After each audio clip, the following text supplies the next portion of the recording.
അവന്റെ ഹൃദയം പ്രകാശിക്കുമെന്നാണ്, അവന്റെ ഭവനം പ്രകാശിക്കുമെന്നാണ്, അവന്റെ ഖൽബ് പ്രകാശിക്കും.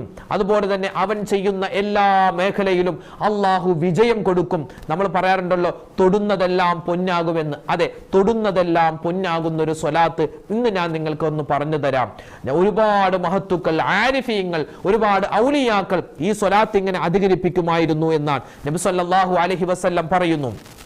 മൻ അക്തറ സ്വലാത്ത് അലയ്യ, ഒരു മനുഷ്യൻ എൻ്റെ മേൽ സ്വലാത്ത് എത്രമാത്രം അധികരിപ്പിക്കുന്നു, അഗ്നാഹുല്ലാഹു തആല, അല്ലാഹു തആല അവനെ സമ്പന്നനാക്കുന്നതാണ്.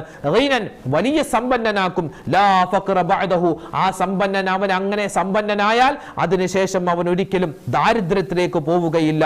പിന്നെയോ ഒരാൾക്ക്, ഒരു മനുഷ്യൻ ഒരു ദിവസം 500 വട്ടം സ്വലാത്ത് ചൊല്ലിയാൽ അവന്റെ ആഖിബത്ത്, അവന്റെ അന്ത്യം നന്നാകുമെന്നൊക്കെ ഒരുപാട് ഹദീസുകൾ നമുക്ക് ഈ സ്വലാത്തിന്റെ ശ്രേഷ്ഠത